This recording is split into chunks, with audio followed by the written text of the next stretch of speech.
All right, all right, all right, all right, all right. I want to make sure my mic was on this time. All right, where are we at here?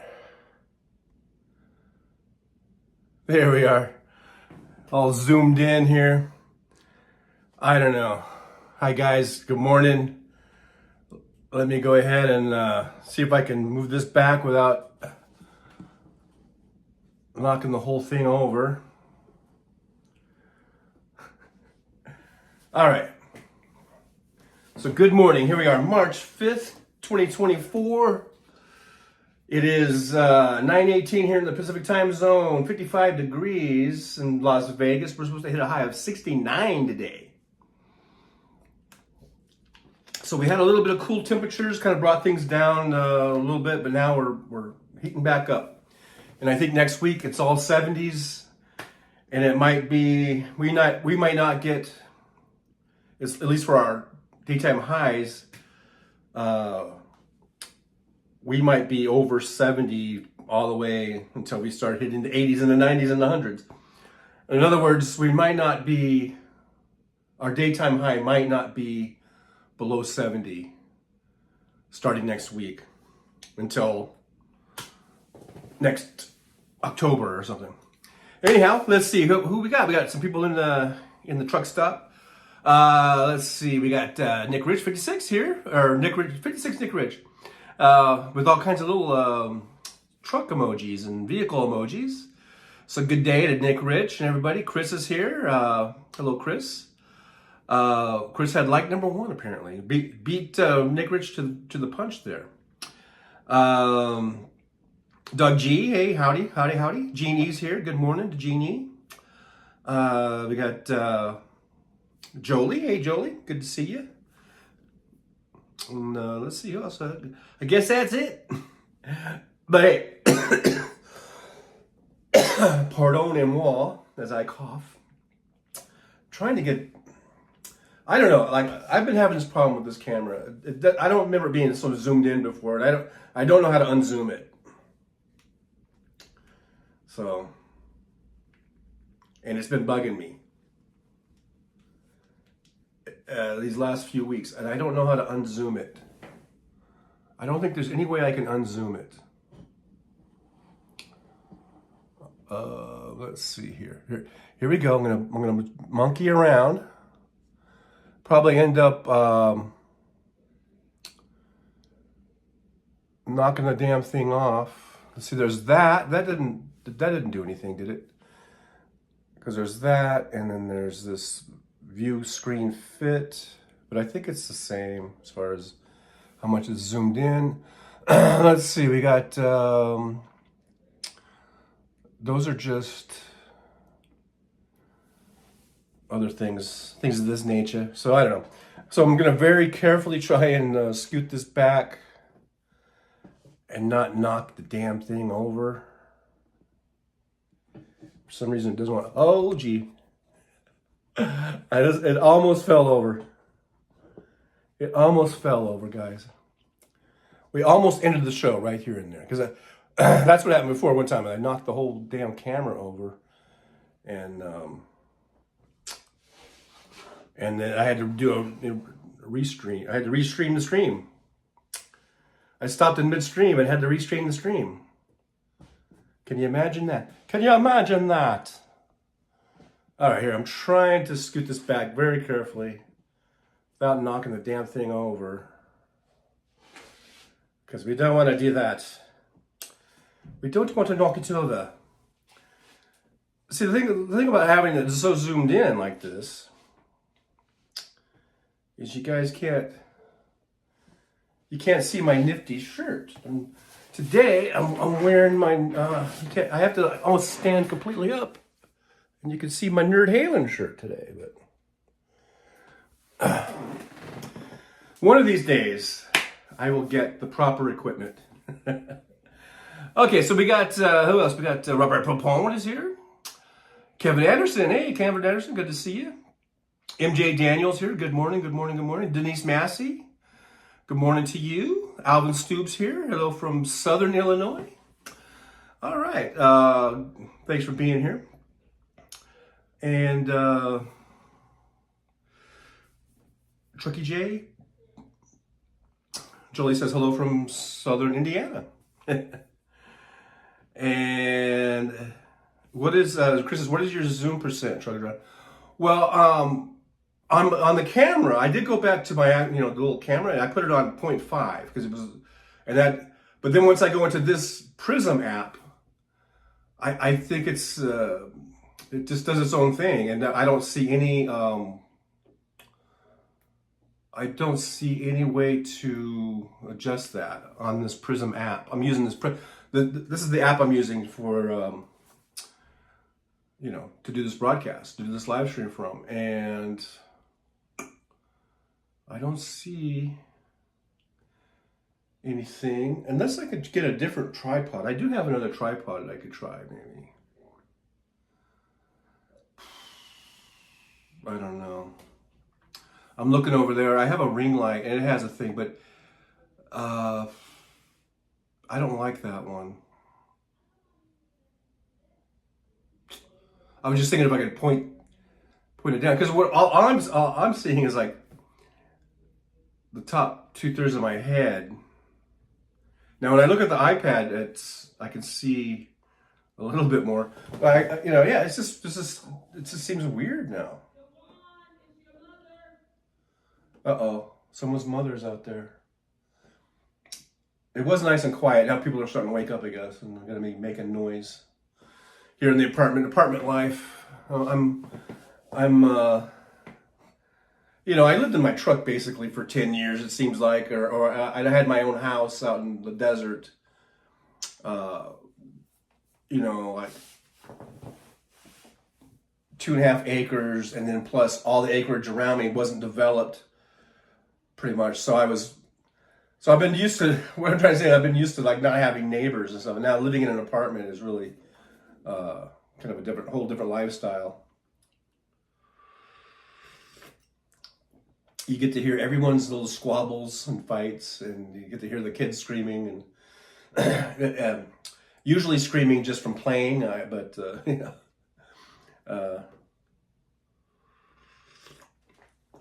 anyhow, let's see here.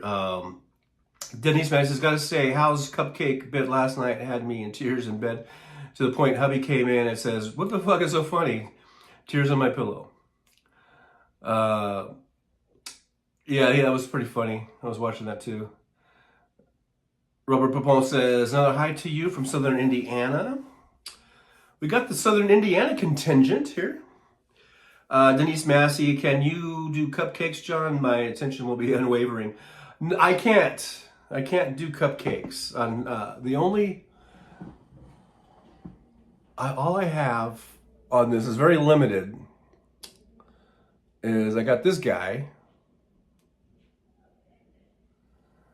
and it's taking its time.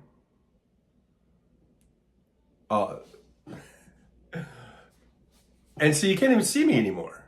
See, I used to be able to see me. That something happened in my settings or something that made this thing zoom in. So now you can't even see unless I move this way back. And you can kind of see that I am a purple sparkly guy now. Now, I'm not a cupcake, not quite a cupcake, no. But I do have a beautiful purple, shiny, sparkly beard and mustache.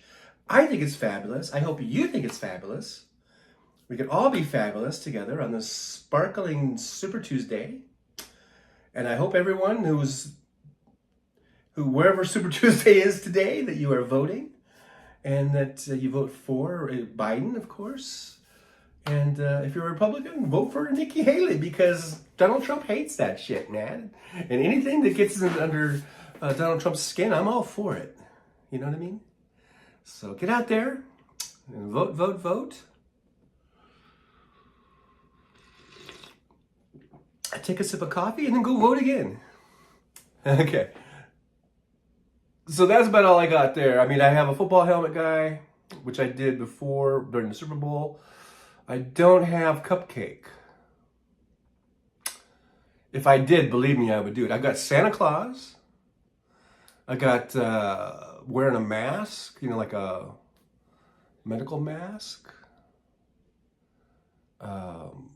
There's like this type of a deal. Let's see I think I've done this one before. It's like, hey everybody. I don't know, this makes me think of, I'm going to be, I need to put my toes in the sand and get a drink with an umbrella. Is what I need right now. Type of a deal. But yeah, there's no cupcake guy. If there was, believe me, I would do it. I would do it. Well, I do have one of these. I might not have a cupcake guy, but I got whatever the hell this thing is. I don't know, is it a dinosaur? Is it an alligator? What the hell am I here? So there, House Sparks. Take that. I might not be able to do cupcake guy, but I can certainly do dinosaur guy or whatever. I don't even know what this is. some sort of dinosaur or alligator. Or, no, it wouldn't be an alligator. But there's that. I got that going for me, you know. Let's see here. So,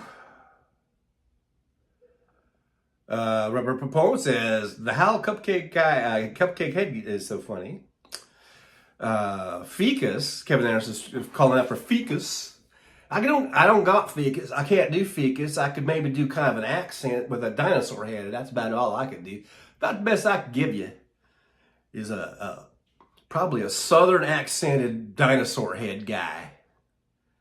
I got that, and I got that going for me. With my ears sticking out. Look at there. Look at that there. Chris says, I used to live on 30 acres with no neighbors. Nice. Denise Massey said, laughing out loud, now I have to see the pufferfish. Something got removed. I don't know what that was. I was just about to read it and it poof, disappeared. Denise says, fabulous, John. Yes, the purple beard guy is very fabulous. Very fabulous. Woody May says, all meta platforms are down. Really? You know, I didn't check. That's one thing I didn't check. Robert Prepon says, Chris, I lived on a busy street right next to an interstate for like 8 years. And I couldn't go back. I don't think. Kevin says, the trucker looked like John Hammond, laughing out loud. John Hammond. I don't know who John Hammond is. But, okay. Robert Prepon says, Woody Mays, not mine. I did get logged out of Facebook earlier, but it's back for me. My profile page is slightly different now, though, so I think it's a system update. Okay, let me check the other feeds here real quick. On Facebook, it looked like it was there. Let's see.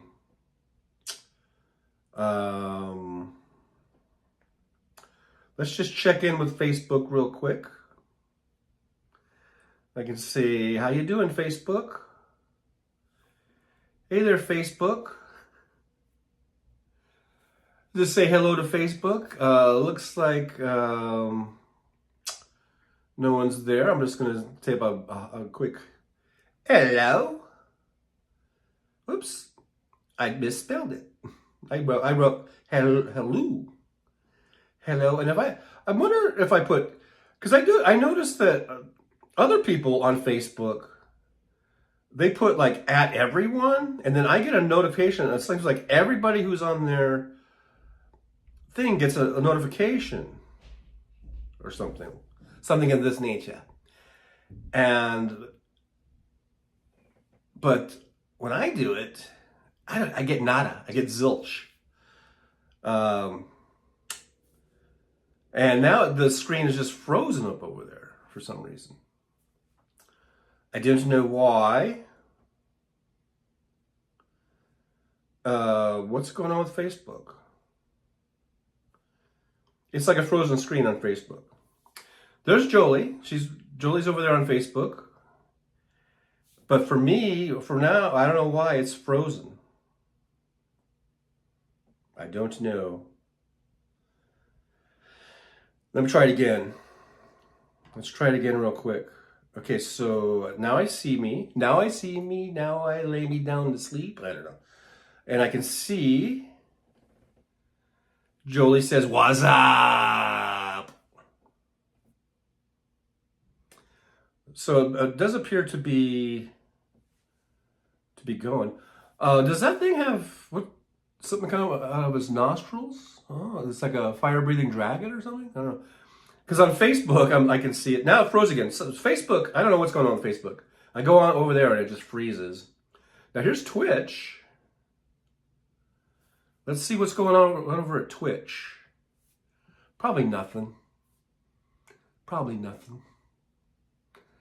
Yeah, probably nothing. Should I just wear the dinosaur, whatever this is, the rest of the show? For the entire show? I don't know. But over there, I see, it says 2 viewers. It's probably me and Jolie. It looks like, hey, there's Wonder Mom 72 is there, and Jolie's there. So I'll just send them out a quick hello. Hello. There. Hello. So we got that going over there. And now I'll go back over here to the YouTubers. And that seems to be going okay. We got 23 watch and 26 thumbs up, so thank you so much. Give me those thumbs ups, like, subscribe, all that good stuff. Let's see now what's going on in the chat, because that really is what the show is me reading your chats. But let's see here. Oh yeah. Where did I leave off? Woody Bays, I'll check mine later. Mr. Spock is here. Live long and prosper. About as good as I can do with my Spock thing. Whatever they call it. Good Vibes Tribe is here. Okay, Good Vibes Tribe, thanks for being here. Thanks for being here with my alligator head. I don't know, whatever the hell it is. I still don't, I haven't decided. Is it alligator or is it a dinosaur? Who knows? Who knows? No one knows. No one will ever know. 56 Nick Rich says, I had the same problem with Facebook about 2 years ago. Log in again, it wouldn't accept it. I'm going to check it out right now. Back in a few. Mr. Spock, good time vibe. Hello, everybody. Good Vibes Live says, go Dodgers, by the way. I don't know why I'm doing that accent. MJ Daniel says, password issues. I finally logged into Facebook. Mr. Spock, Wiley E is saying, cock-a-doodle-doo. MJ Daniel, my Instagram log on works again now too. So that's good. Things are working. Things are, oh, Rex from Toy Story. Right, exactly. That's right. You're right, MJ Daniel. Yes, that is Rex. Rex. He was like, kind of like a scared dinosaur. He seemed a bit timid, didn't he, for being a dinosaur? Well, that makes sense because they do have like a Woody guy in here, Sheriff Woody. So you can go from Rex to, well, I don't know if it's actually Sheriff Woody, but that's who it reminded me of. Let's see here. There, that's like Woody, right? That's his cowboy hat. Come on now, Rex.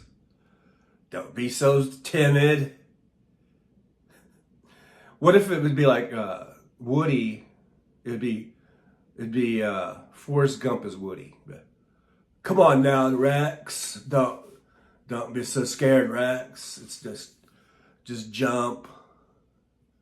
Rex, just jump out the window. Where's Jenny? Oh, she's back. She's not in this movie, is she? I gotta go pay. Okay, that's and scene. That's Forrest Gump as Woody. I don't know.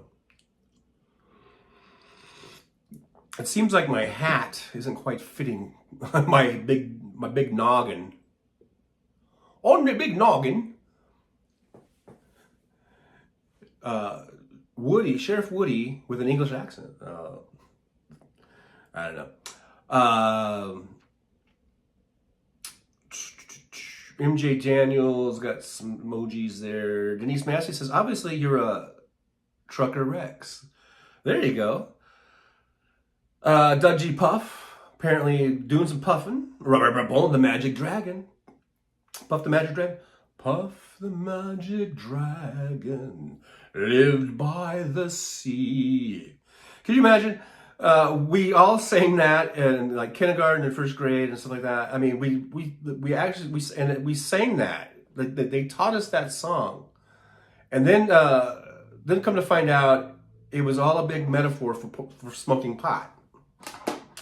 And then they wonder why we all went off and smoked pot when we were in junior high or whatever. Let's see here now. 56 degrees. Facebook is working normal for me now, Mr. Spock. Thank you, Bones. Say how says, holy crap, what is that?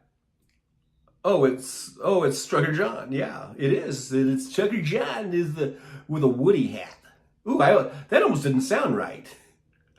That could have been disastrous if I had paused in the wrong spot there in that sentence. I got to be careful when I'm wearing my Woody hat, what I say, because it could be kind of embarrassing.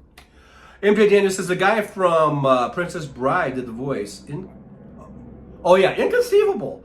Was he Rex? He did Rex? The Inconceivable guy? I didn't even know that. Inconceivable.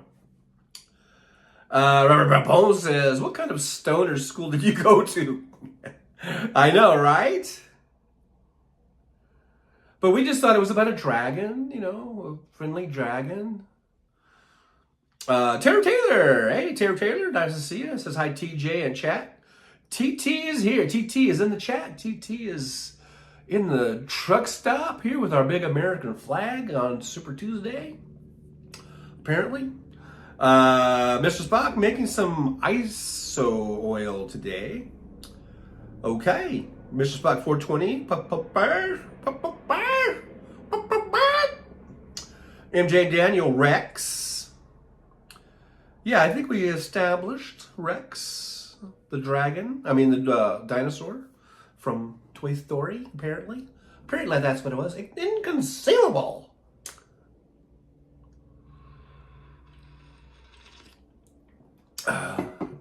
Buzz. Where's Buzz? There is no Buzz Lightyear in here, though. Unfortunately, no Buzz Lightyear. But hey, man, it's okay. We don't need Buzz Lightyear. You got me.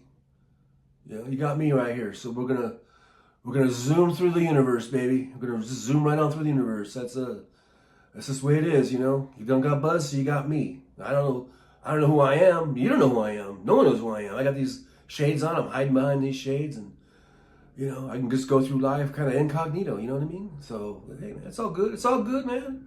It's all good. We good. We good, right? We cool? Are we cool? Are we cool? Are we cool?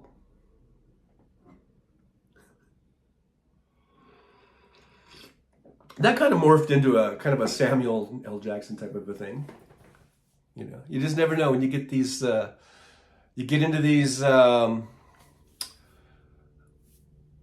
filters, and you just never know how it's gonna go. You just never do. It just changes everything. It just changes everything. But I just wanted to say real quick to everybody. I don't know what's going on. There it is. It took its time, but thank you so much, everyone, for being here. Just want to put out a thank you. Make sure you hit that like, subscribe, share, and subscribe. This thing is really acting slow today. It is going so slow, and I just don't like it. It doesn't make me feel fabulous. If the thing, I push the button and it takes forever, it makes me feel not fabulous. And I don't like not feeling fabulous. I want to be fabulous. I want you to be fabulous. I want us all to be fabulous. Have a fabulous time, fabulous day. And that's all I'm hoping for, is this fabulousness today on this Super Tuesday. Because super time. Super duper time. And I'm just killing time as I look through some of these filters and see what sort of suits my fancy. What's suiting my fancy at the particular time at this particular moment? What is it that I see? Now there is this one. Let's see. It's going to take its time. There we go. Star Spangled. I'm Star Spangled. These might be sparkler glasses. I think these are sparkler glasses. These are my special set of sparkler glasses. Do you guys have yours? Let's see. We got Jolie says, my two daughters sang Puff the Magic Dragon for a holiday folly show at their school. I made the costumes. Wow. And the set. And it was the cutest freaking thing I've seen in my life. They were 5 and 8. Wow. Jolie, I told you, you're a pretty awesome mom. You do all that stuff. Sounds like you had a great time raising your kids. MJ Daniel says, Puff, Puff, pass the magic dragon. Jolie says now they're in their 20s. It went so fast. I know my kids are in their 20s too now. It just go fast. It just seems like yesterday that they were just, little bumpkins running around. Chris says, Jolie, no doubt my youngest baby is turning 18 this year. Robert Papone says, Jolie, and then one day you find 10 years have gone behind you. No one told you when to run. You missed the starting gun. Oh boy, we're always getting these Pink Floyd. You're sneaking into Pink Floyd. If I had seen it or recognized it earlier, I would have started singing it. But too late. It's too late now. It's too late. But okay. Mr. Spock says, what's the topic today, Trucker John? Is there any chicken, whatever news? Well, the topic of the day, I suppose the topic, should we have a topic? Let's make a topic. I didn't really plan a topic. I mean, I was thinking about Super Tuesday and how Joe Biden is going to kick Trump's ass in the general election. Instead of beating him by 7 or 8 million votes, he's going to beat him by 20 million votes. I'm calling it right here. You heard it right here. He's going to beat him by 20 million votes. That's the Trucker John, sparkler glass wearing dudes. Dude, I'm the dude now. Prediction: 20 million votes. I said it here. No one has had the balls to even say anything like that. I don't know if it's balls or just stupidity, but whatever. Sometimes they're one and the same. Topic of the day, I don't know. People talking about the Supreme Court decision, saying that basically Trump can stay on the ballots, I guess, apparently. Which I was saying all along that they're not going to take him off the ballot. They're not going to do that. So we just have to vote. Vote. And kick his ass and send him to prison. Let's see what else we got going here. Julie says, Chris, my baby just turned 23. Every year just makes me want to cry now.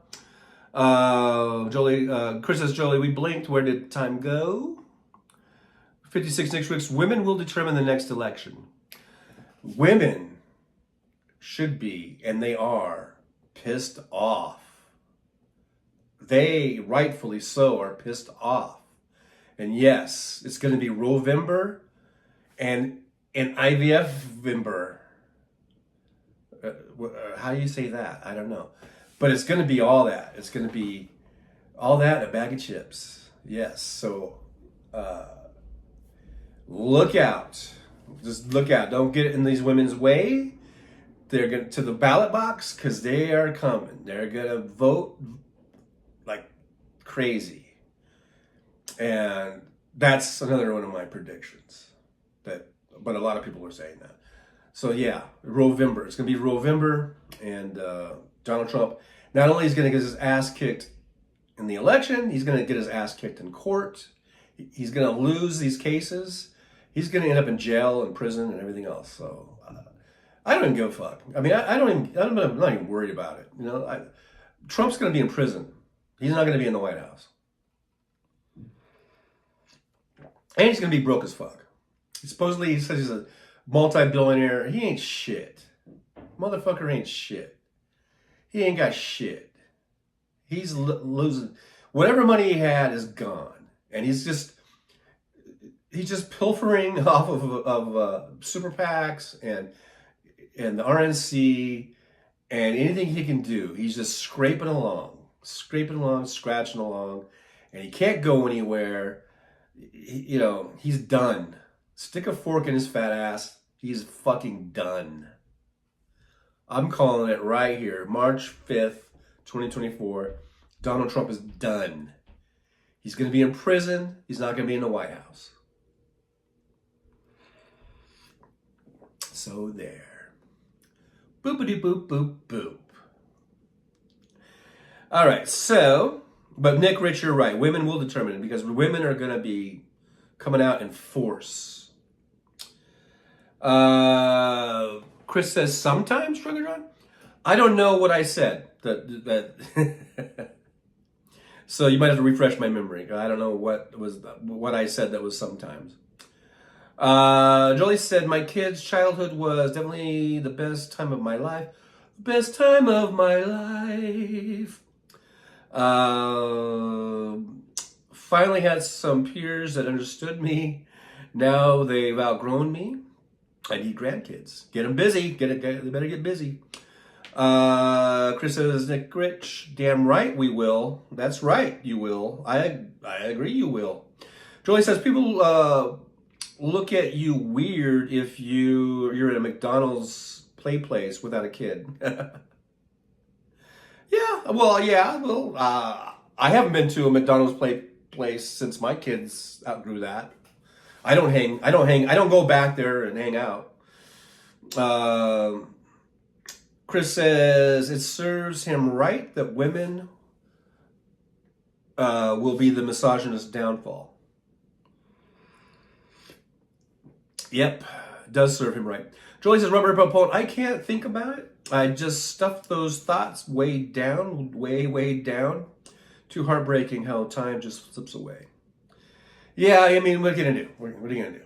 I mean, I'm just thinking about just this year. It's been a year since I started driving for Uber. It's already been one whole year I've been driving for Uber.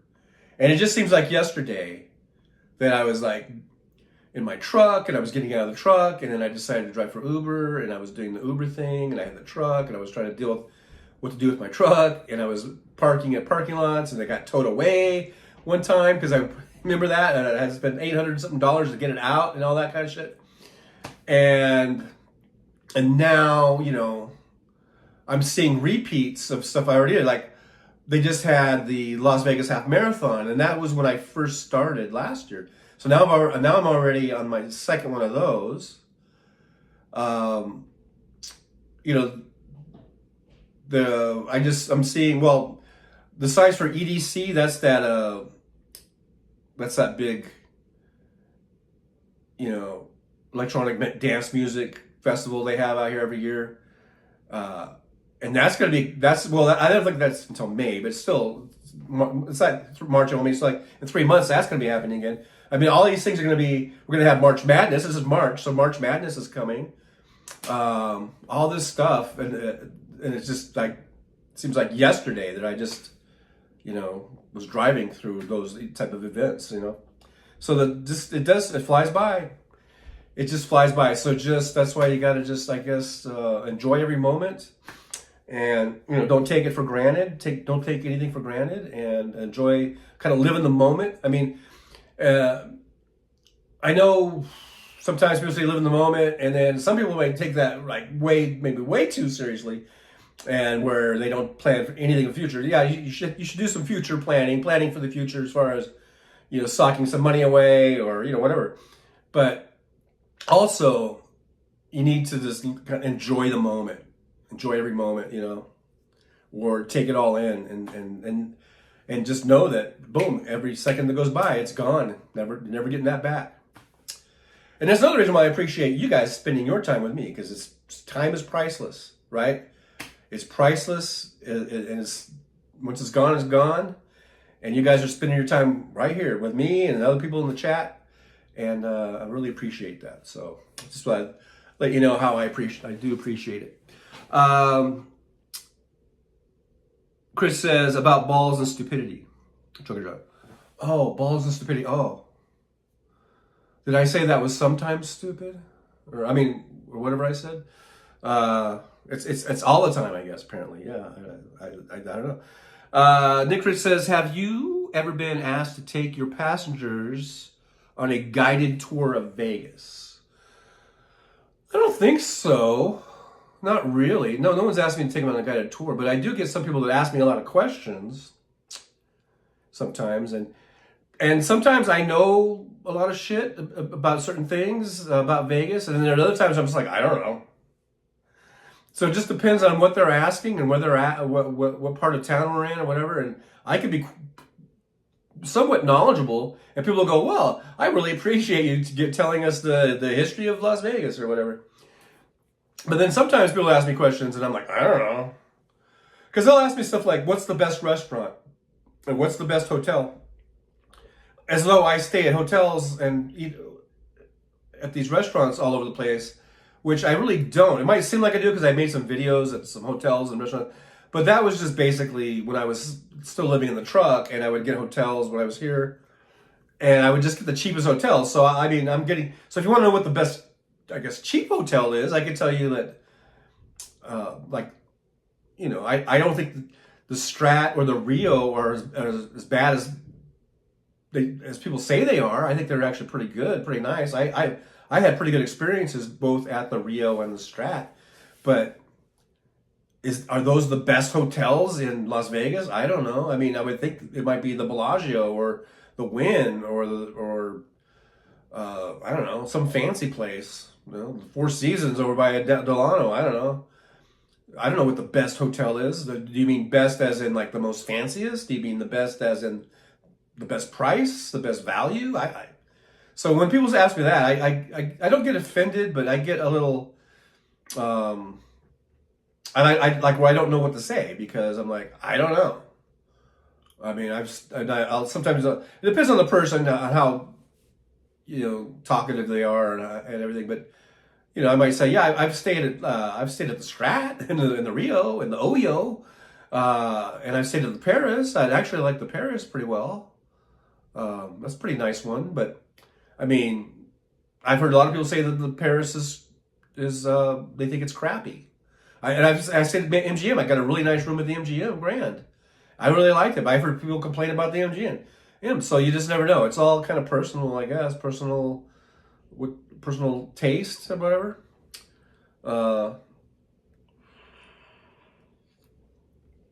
But so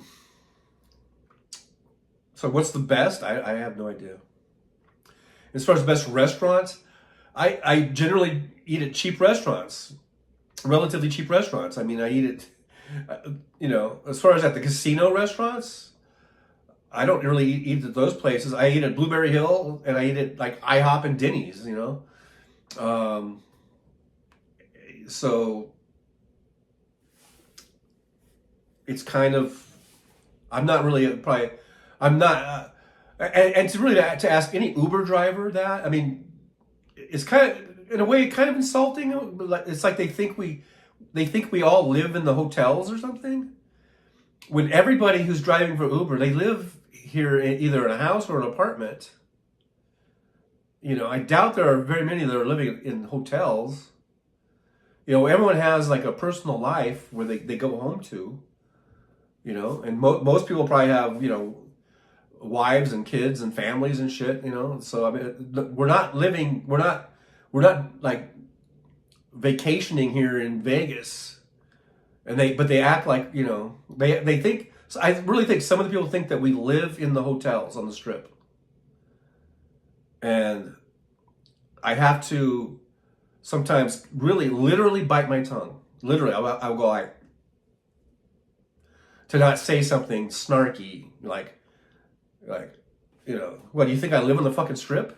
I mean, it's just bizarre. People's thought processes.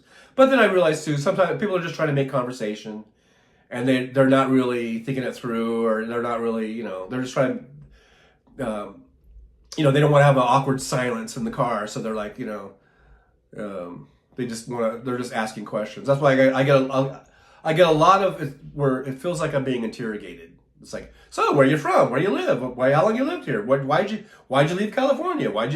And I'm like, and I really have to sometimes remind myself that for them, this is like the first time, or they're just, like for me, I've been asked that probably, 10 or 15 times a day with passengers. But on their side, it's just a one-time deal, right? And they're just trying to make conversation. It's not really that they're interrogating me. They're just trying to make conversation. So the common things are, I mean, you can talk about the weather, or you can ask the driver where he's from, and you know, stuff like that. So, but sometimes it does feel like I'm being interrogated, and sometimes I'm like, oh God, but I have to put myself, I've got to check myself and say like, you know, they're just trying to make conversation. They don't want to just be, you know, silent person back there in the back seat. So I have to watch my tone and not get like, I'm like, okay, for the 100th time, you know, whatever. I have to approach it like each conversation is fresh and new, even though it's the same conversation I've had 20 times that day and for almost every day for the last year, you know. I guess I should change out of this deal here. What's this one? Oh yeah. This is some sort of a playhouse. I don't know. You guys probably know it's, oh, that's from the Barbie movie or something. I don't know. Or that was Andy's playhouse in Toy Story. I don't know. But I guess I'm a talking little house now. But anyhow, let's see here. Denise Massey. Oh, Chris says take lots of pictures along the way. What, in Vegas or whatever? Well, I'm driving. It's kind of hard for me to take pictures. Denise says, I have a question. Can you define the generations for me by age group? Like, who are Gen Xers? Am I a boomer, late 50s? I don't think you're a boomer, Denise. I am considered a boomer. I was born in 1960.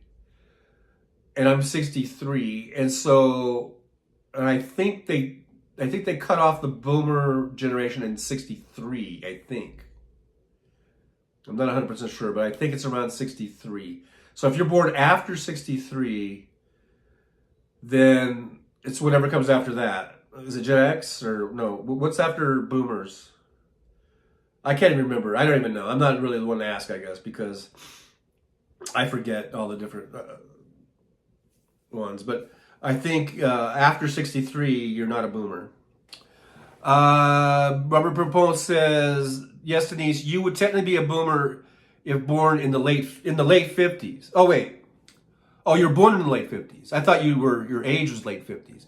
Yeah, if you're born in the late 50s, you would be a boomer. Jolie says Gen X was born between 65 and 1980. So maybe does the boomer go to 60 to 64 then? Maybe the cutoff is 64. I thought it was 63. So unless there's like a dead zone period between 63 and 65, I don't know. Anyhow, Nick Rich says, have you seen any films being made around town? Extra work? Nope, haven't. Julie said boomers are born between 46 and 64. Oh, okay. So while I was babbling on, the answer was already in the chat. Nick Rich, Donnie was born in 46.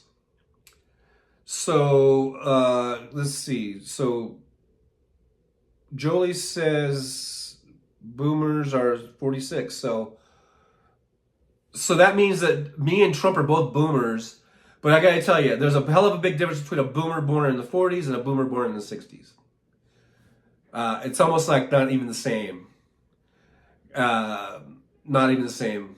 As far as I'm concerned, there should be a distinction between the 40s boomers and the 60s boomers, because that 60s boomers, I think, we're pretty cool. I mean, we're like 60s generation. I just consider us to be like, you know, the 60s generation and 70. Actually, I'm more like the 70s because I was a teenager in the 70s, and you know, so I mean that's what I guess when I think of how I was. How I developed and everything the 60s and 70s were very, very influential, and it's a completely different dynamic than the people that were growing up in the 40s and 50s. So I guess technically Trump and I are both boomers, drastically different, and not just that he's this narcissistic, you know, fucking douchebag, but because there are plenty of boomers born in the 40s and 50s that are, I'm sure, very, you know, stable, normal, nice people. But I'm just saying, I think that that we are different. You know, like growing up in the 50s, you know, is different than growing up in the 60s and 70s. That's all I'm saying. Chris Welch says, check out Omelet House. Oh yeah, on Charleston. I've driven by there, Chris. By the way, thanks for being here, Chris. I have driven by there, and it did get my attention. And I've always said I should go check that out, and I haven't checked it out yet. Thanks for reminding me about that place, because I want to check it out. I'm gonna go eat there. Tim Farrell says, psst. Psst. Yes, Tim, we see you. Hi, Tim, by the way. Thanks for being here. That's how far back. I don't know when you posted that. It might have been 10 or 15 minutes ago, so that's how far back I am. But thanks for being here, Tim Farrell. Chris says, Gen X here and raised kick-ass Gen Zers. There you go. WW, hey, there's WW. Thanks for being here. It says, you don't have to tell them the truth. Make something up. Sure. Yeah. But thanks, W. Thanks for being here. Good to see you. Let's see here. W says, I just took a test that said I was Gen Xer. A Gen Xer. Really? Because you're older than me. Terry Taylor says, hi, Jolie. Your kids are lucky to have such a loving mama. I try not to think about how much time has passed. My babies are 15, 19, and 21. Yep. They grow up quick. Jolie says it lied to you. I don't know what that's about. And if that was to me or to someone else, it lied to you. WW says, oh, to Wes about being a Gen Xer or whatever. Okay, like I've always said, how many times have I said this? I'm a little slow on the uptake, but I will get it eventually. WW says, I was born in 1957. I'm a boomer if you believe in baskets. Baskets are nice. Just stay out of the basket of deplorables. I don't recommend that basket. Tim Farrell, hi gang. Hey, there's Tim. I heard someone, I thought I heard someone over there going, psst, psst. There's Tim. Thanks for being here, Tim. Good to see you. Chris says, Chugger John, when your kids are growing up, so you know, take pics. Oh yeah, absolutely. Lots of pics and videos. Nick Rich 56 for me. So Nick Rich is a boomer. WW says, I hate categories. I will be a Gen Xer if I want. You're just gonna stomp your feet and cross your arms, and you're gonna huff and puff and be a Gen Xer. You go, girl. You go, girl.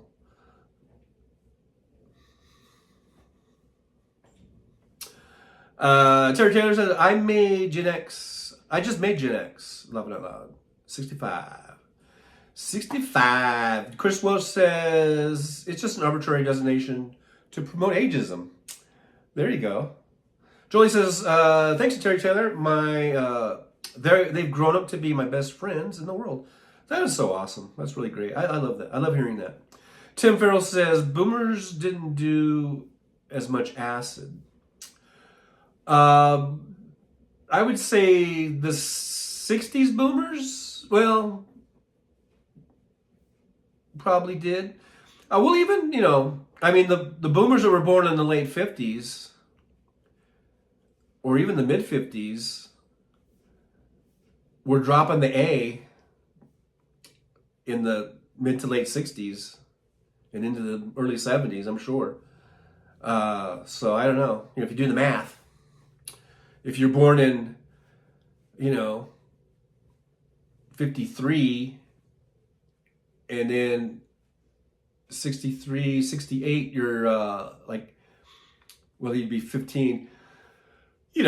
Math is not my strong point, but you know what I'm saying. If you're born in the early 50s and by the time you're in the late 60s when, or whatever, acid was really coming around in the, mid to late 60s, those kids were born in the 50s.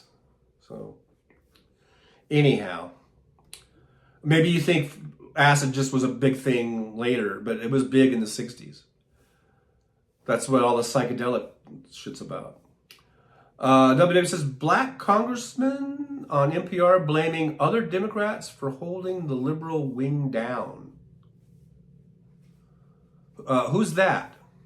Who dat? WW, who dat? Who dat black congressman doing that? Chris Welch, I guess, is saying hi with that hand is a wave, I guess. Terry says, oh, Julie, that's wonderful. Same with my kids. They are my reasons for being. Jolie says that definitely makes a difference at Tim Farrell.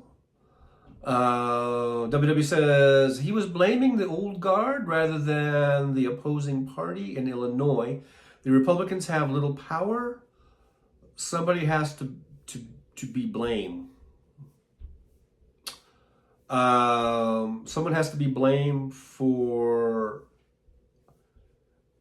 the Republicans having little power. Just vote, dude. WW says the test I took. The test I took? What about the test you took? It said you were a Gen Xer. Okay, whatever. I guess by the answers you gave it said that you most act like a Gen Xer, and which all those things are all bullshit anyhow. I think like the other person said earlier that it's just they're just created for ageism. I don't know, but it certainly does create these stereotypes. Like if you're a Gen X, then you're like a latchkey kid or whatever. And if you're a Gen Z, then if you're a millennial, how many millennials have been called slackers? You know, so they're like the slacker generation or whatever.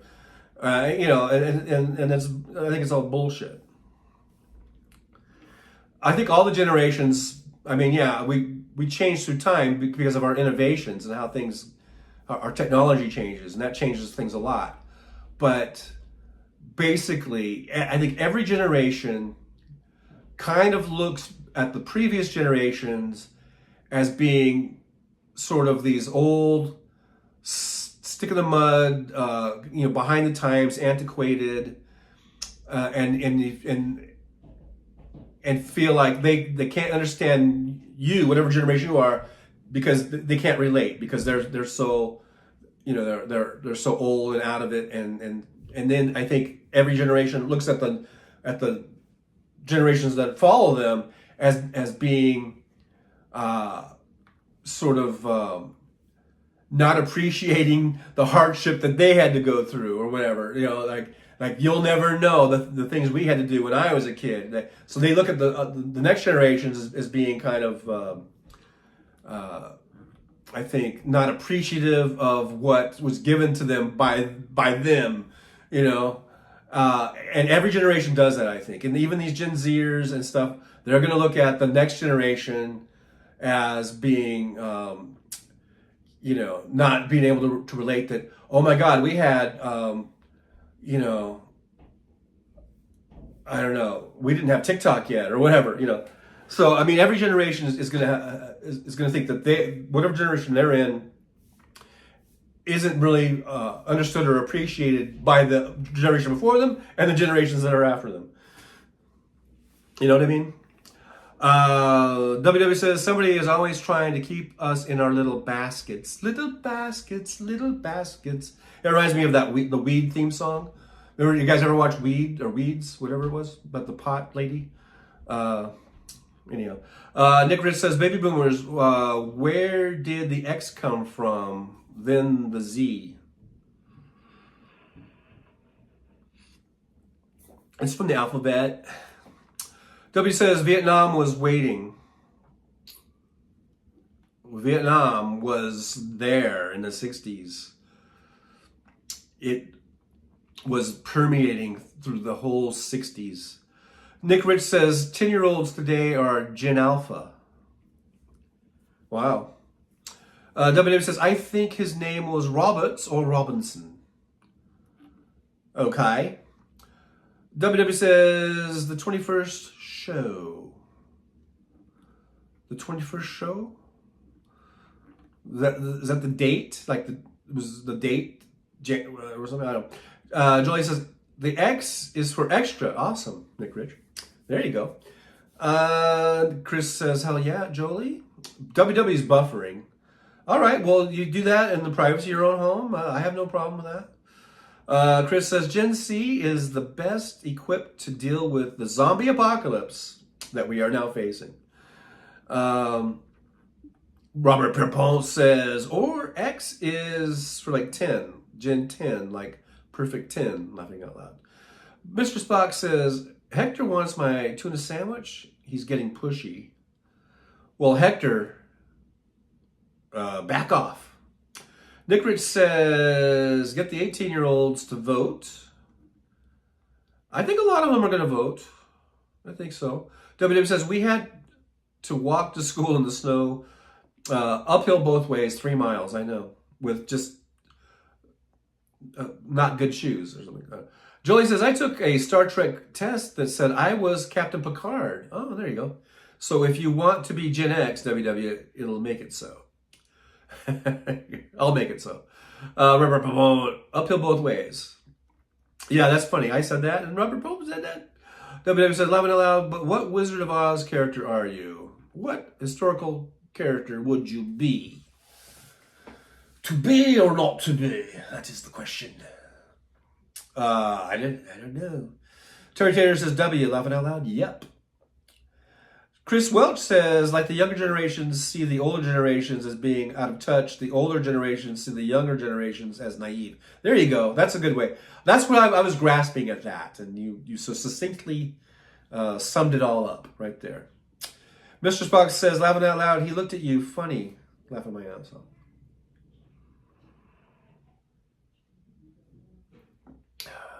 You looking at me? Are you looking at me? You looking at me? WW says, junior high was on a hill about a mile away. High school on the level 5 blocks away. But still, you had to walk uphill both ways. In the snow. In the driving snow. So, you know. Let's see here. Did I do this one yet? Takes a while to load.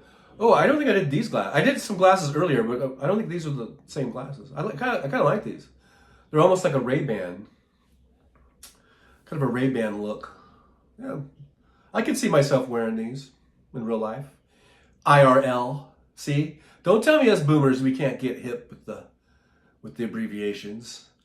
IRL would wear these glasses in IRL. I'm getting a little redundant with my IRLs now, but yeah, I kind of like these. What do you guys? Tell me what you think of my new glasses in the chat. That's one of those YouTube tricks, I guess, to get people to type stuff in the chat. Tell me what you think of my glasses in the chat as I drink coffee.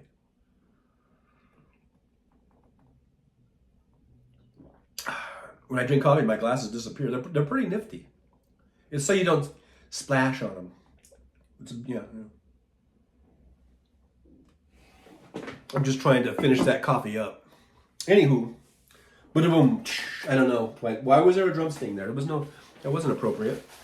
But anyhow, let's see. Nick Ridge says, walk a mile in your shoes, Wes. Walk a mile in my shoes, Wes. WW says, Mom worked, I think, at school. I could get a ride if I got ready soon enough, but if not, you had to walk 3 miles uphill both ways in the snow.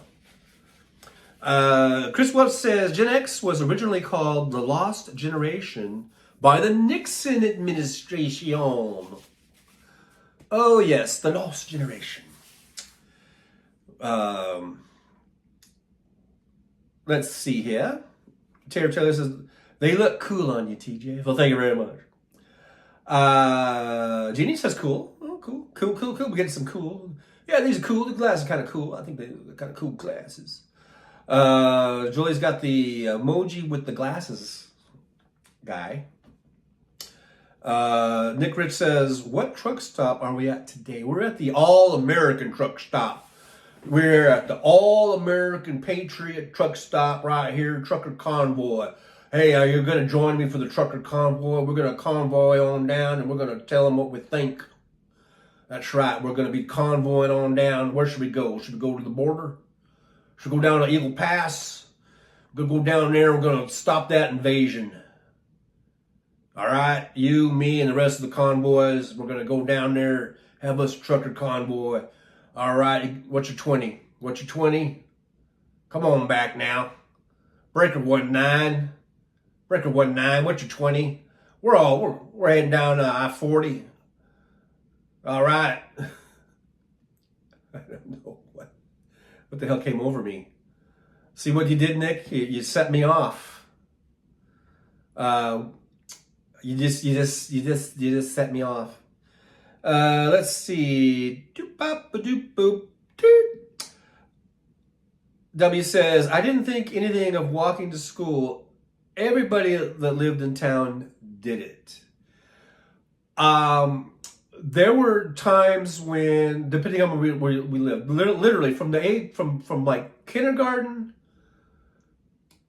until 6th grade, I think I did a count one time. I think we moved 12 different times. And I went to different schools, but there were some schools that I repeated because we would move out of that district, then we would move back into that district. It was just ridiculous. And it wasn't like, people always ask, was your dad in the Air Force or something, or military? No, we didn't. We just moved in the same general kind of area between Apple Valley and Victorville. And we even lived out in Lucerne for a little while. And we moved up, and we lived up in Big Bear for a little while. So between all those places, between when I was 4 years old until I finally got into, basically 4th grade.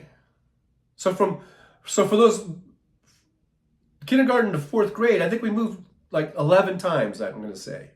Maybe it was less because maybe I'm counting my high school because we did move a couple times for that. So it might have been like 10 times. And it's ridiculous. It's so fucking ridiculous. And that's why to this day I hate moving. And I usually don't, once I'm in a place, I'm usually in it for a long time because I hate fucking moving. But, so I don't even know what I was talking about because Nick said something. Or I don't know, somebody said something and it got me on that subject. But we moved a lot. I don't even know what I was going with that, but everybody lived in town. Oh yeah. So I was talking about. So there were some places where we were so kind of remote. I had to take the bus. So I did busing to school. But then there was a lot of times where we lived somewhat close to the school. We just walked. I can remember being in 1st grade and walking home, like with no parents. And it was kind of a far walk. And it was really cute, though, because I had this little girlfriend. And we would walk. And then I had known her in kindergarten. And then I knew her in 1st grade. And she was the cutest little thing. And we were like this cute little couple. We would walk home holding hands. And I would walk her to her house. And then she would give me like a little kiss on the cheek. And say, I'll see you tomorrow, John. Or Johnny. I think everyone called me Johnny. I'll see you tomorrow, Johnny.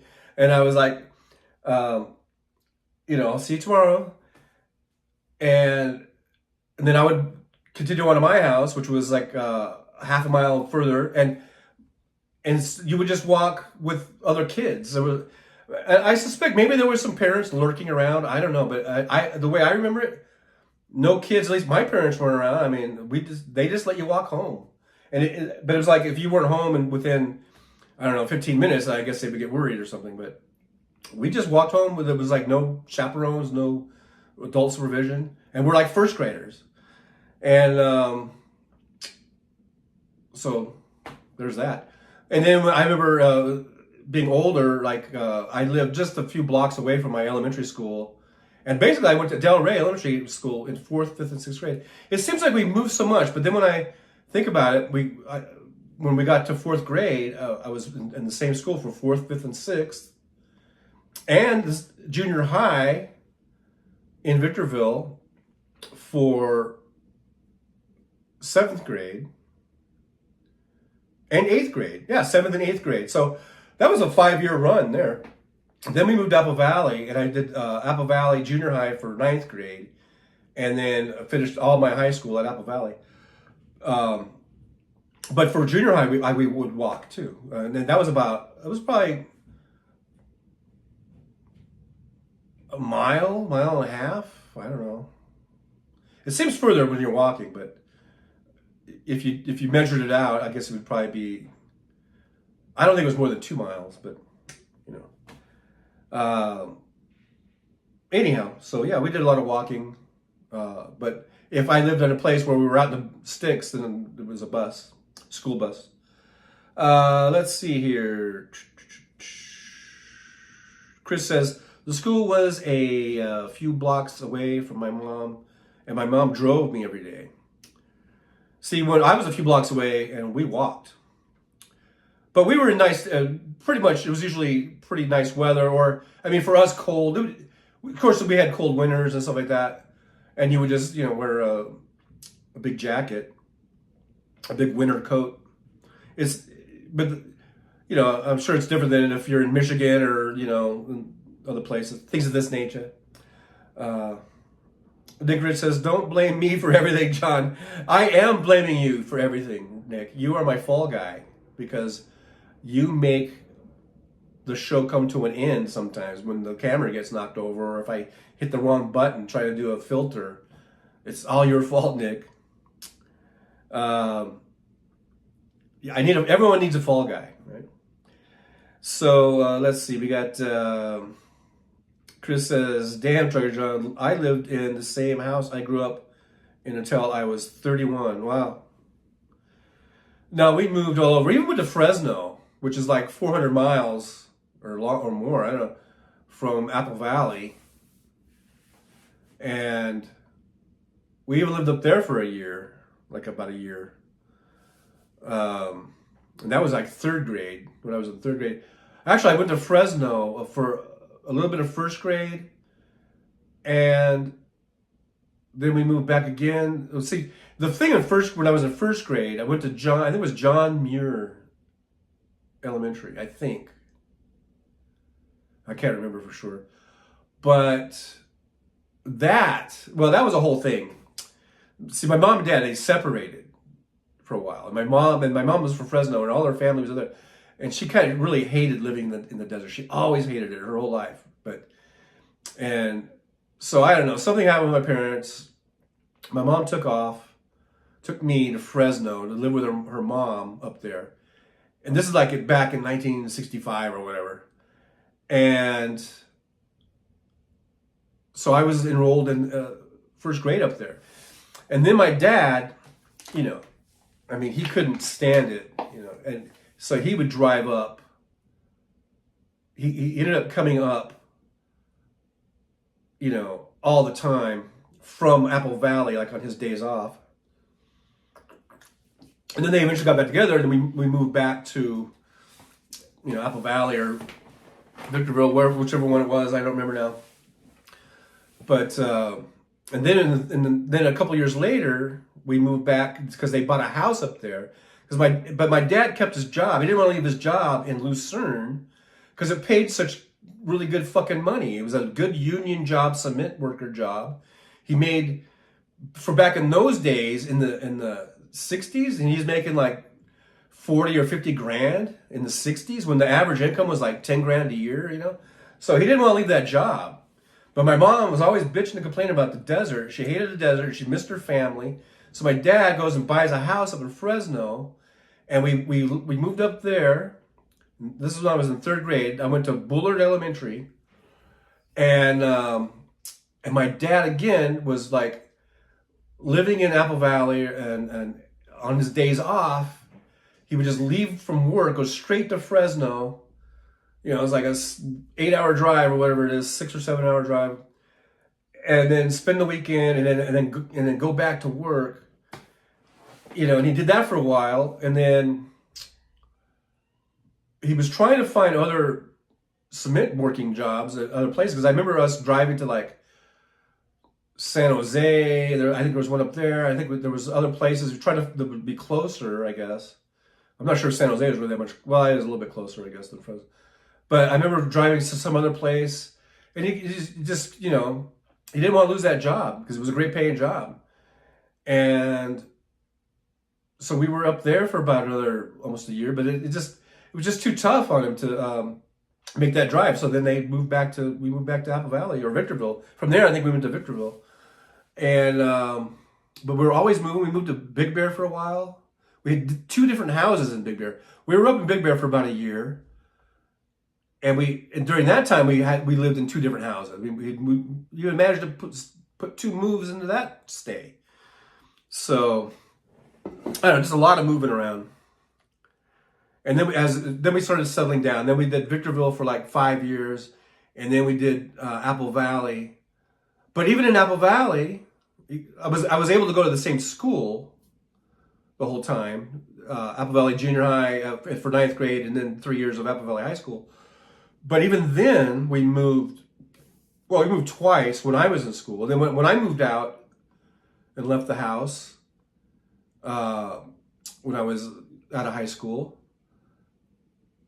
then they moved some more. And then, I had a brother and sister by then, and they moved them around a lot. But not as well. They kept moving around. They just always moved, man. They were always buying and selling houses and moving, and kind of crazy, I think. But anyhow, it is what it is. It is what it is.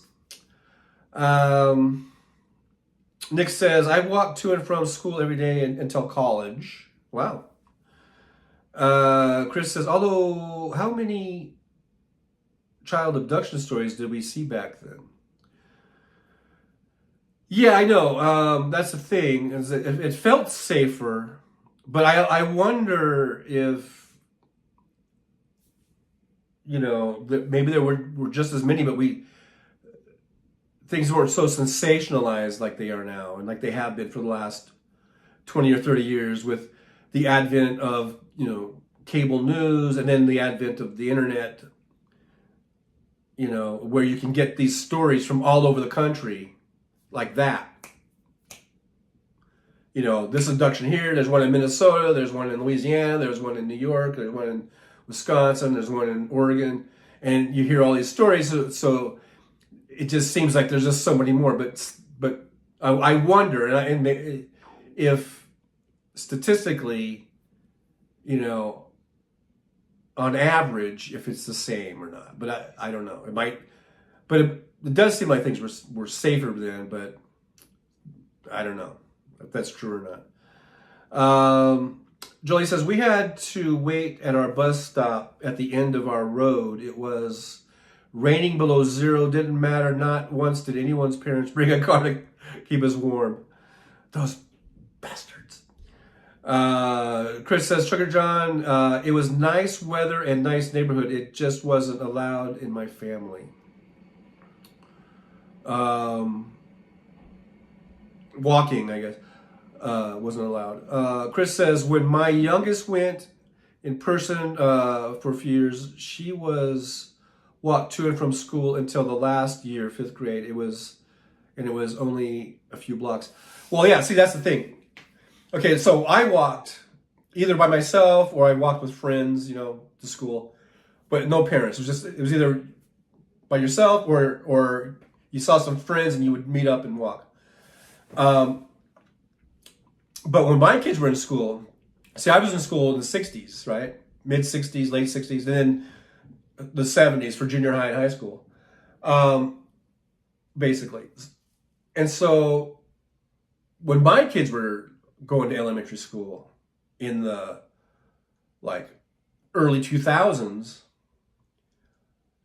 and I was a stay-at-home dad for about 5 years. I had the luxury and the opportunity to be a stay-at-home dad. I'm glad I did, because I was at home with my kids, and they were little babies and little toddlers, and then they were going to kindergarten and 1st grade, and so I walked them to school every day. When they were in kindergarten and 1st grade, I walked them to school, or drove them to school. A lot of times we would just drive, because we were from the elementary school. We were just a few blocks away. It was just half a mile away. And so on nice days, or if we got up early enough and had time, we would walk. If we were running behind, then we would get in the car and jam on down there. But I never let them walk by themselves. And then after that 5 years, I I was on the road for a little bit, and then I was at home for another few years where I was like kind of like a part-time driver, a seasonal driver. My schedule was a lot more flexible. So then for that next like 2 or 3 years when they were like up in, fourth and fifth and sixth grade or whatever, I was home a lot, and I would either walk them or drive them. So yeah, things changed between my generation and their generation. My generation, it was like we just walked to school on our own, but for their generation, I wasn't letting them, and their mom wasn't letting them just walk by themselves or anything. So we were too close for a bus. They didn't have a school bus. That's how close we were. So we either walked or we drove, and usually drove because it seems like we were always behind, running late. You know how you're running late. But then I would pick them up. But sometimes, a lot of times to pick them up, I would just walk over because I'd like to get a nice walk if it was nice weather, and we would just walk home. But yeah, that's how things change between my generation and their generation. As far as walking or not. Ichabod Deers, Slava Ukraini, Pug Futin, there you go. Thanks, Ichabod, for being here. My sentiments, exactly. Nicholas says, Slava Ukraini. Jolie says, we only moved once when I was a kid, and then it was 2 houses down to a bigger house. The big move. You didn't even have to hire a moving van, did you? You just carried everything over there. Jolie says, hi, Ichabod Deer. Hello. Robert Perez, top of the morning to you, driver, and all the Democratic voters out there. Well, thank you so much, Robert Perez. Thanks for being here. Good to see you. As we're just kicking back with our cool shades. But thanks for being here. Chris says, sorry, Sugar John, my mom felt that way back in the 70s. Triple locks on the front door, locks on all the windows and back door. Well, I'm not against locking your door, so that's for sure. I've always heard those people say, we don't even have to lock our doors.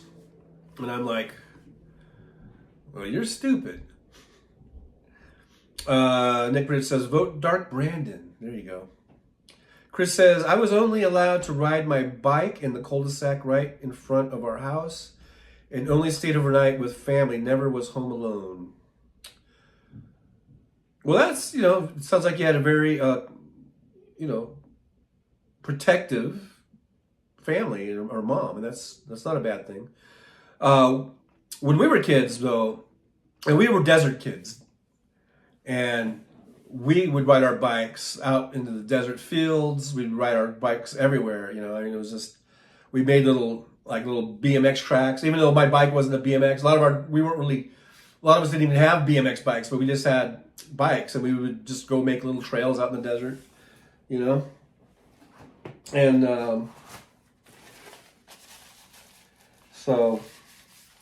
and we would go, miles and miles and miles. But I don't know. We lived. We made it through. Jeff Curry says, locks are only good to keep your friends out. Well, I would say that,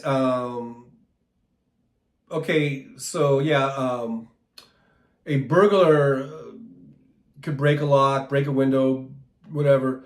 But I do think that the harder you make it, maybe the more hurdles you put up, maybe that burglar would just go on to the next one and try to find an easier one. So, I mean, if that little quip there is to say, like, is to address that, that a lock is only going to keep someone out who's not trying to get in. There are different levels of burglars that have different skills, different time, maybe, or after different things. So I'm a proponent of locks because it might be enough of a deterrent that that person might just not want to bother with it, and they'll go on to the next person who doesn't have a good lock, or maybe doesn't have the door locked at all, or whatever. So there, Jeff Curry. Who in your face?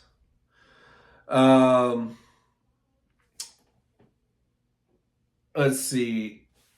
Pisces Greeter here says hi, Trucker John. Hello, Pisces Greeter. Good to see you. Thanks so much for being here.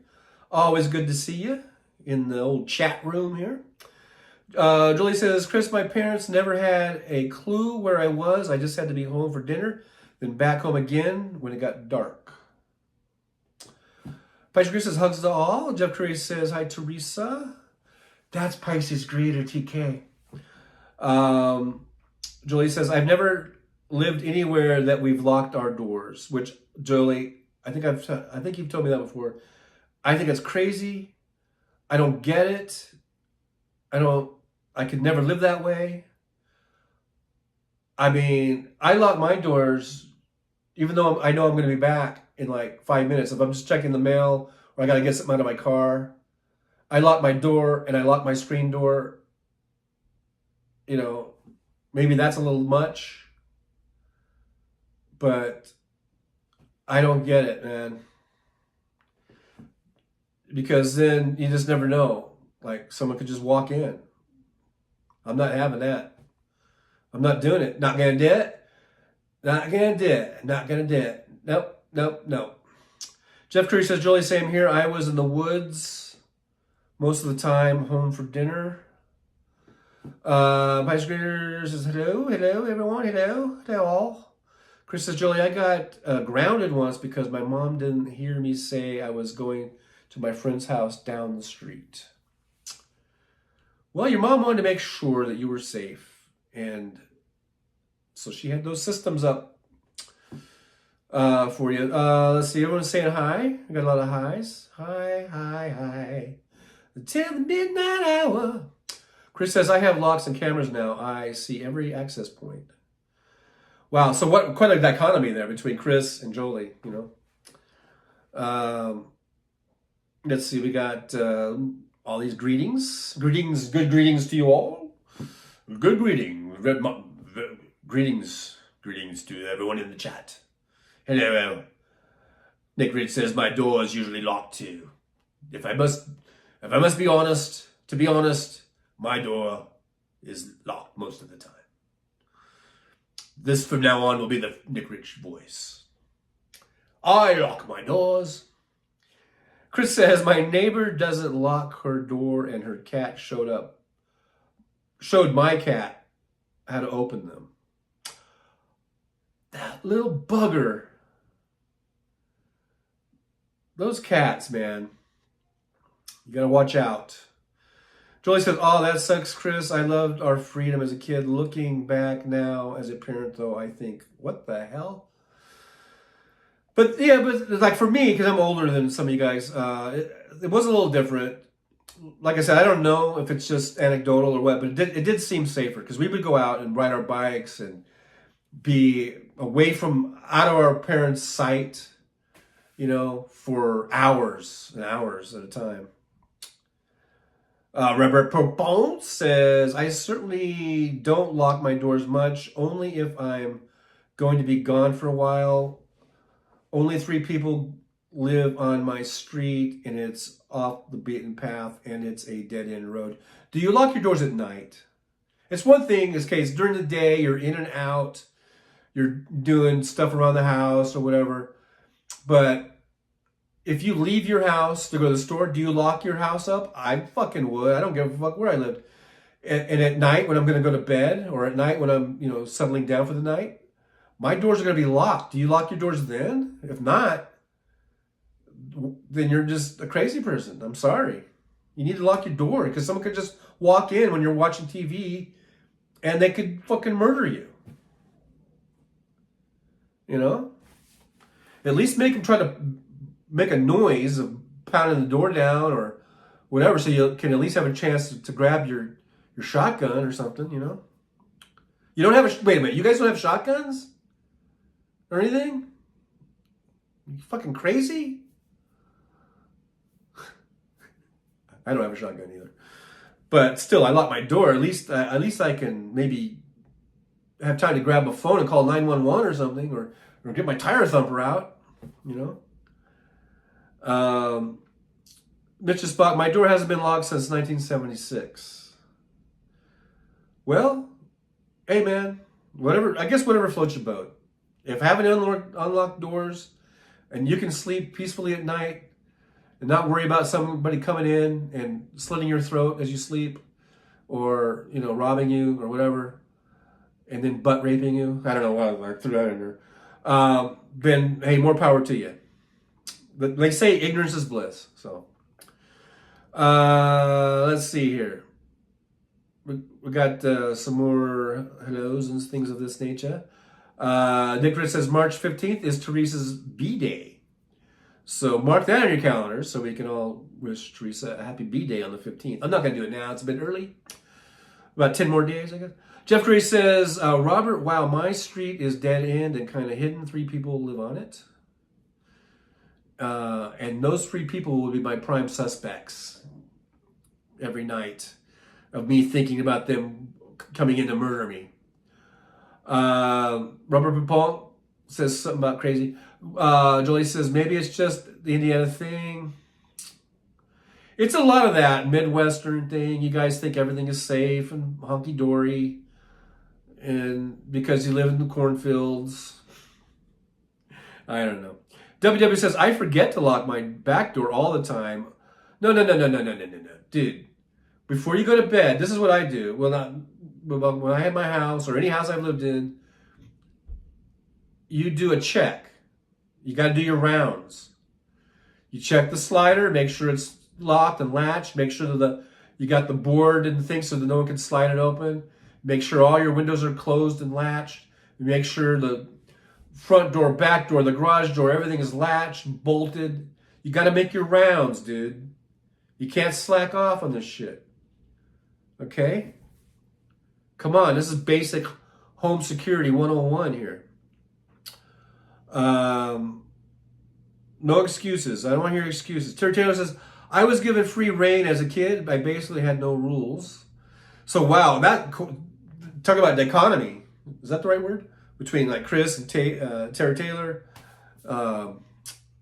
Quite interesting to see all these differences, but how we all come out kind of the same in the way that of how much, you know, I think we're similar in our political views and things of this nature. Chris says, I have a good slat to bar the front door to keep one of my cats in.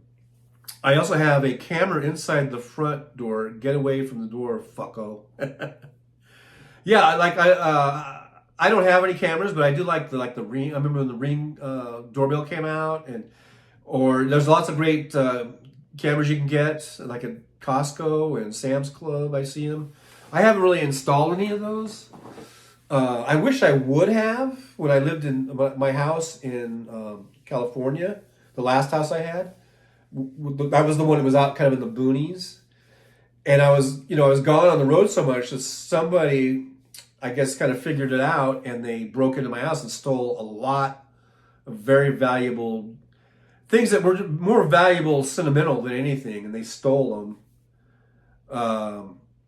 And actually valuable. I mean, I had a really awesome baseball card collection that spanned about at least a decade or more, 2 decades, and mint condition cards from the 60s and 70s that were probably worth, who knows, tens of thousands of dollars, maybe more, I don't know. That all got stolen. And I wish I had had cameras and better security, but, you know, I had a padlock on my front gate, and someone just got some bolt cutters because I found the lock cut, that they just cut it and tossed it, and I found that. And then they were able to slide open a window. They found a window that they could slide open because I had put little pieces of wood. I thought I had them in all the windows so that they couldn't just slide them in. And if someone wanted to get in there, they would have to break the glass. But I think I must have had one where I didn't put a board in or something. Somehow, I think, because I remember coming home and seeing one of the windows was open and then the slider was open. So I pieced together, somebody must have crawled through the window, came in, and then opened the slider.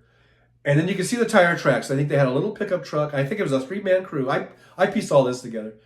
And I think they had a looking out for any cars that would come down the road, because there was like one road, and if anybody came up it, you would see them coming up. And then I think they had and I think it was a girl and two guys. I don't know why I think this is how I picture it.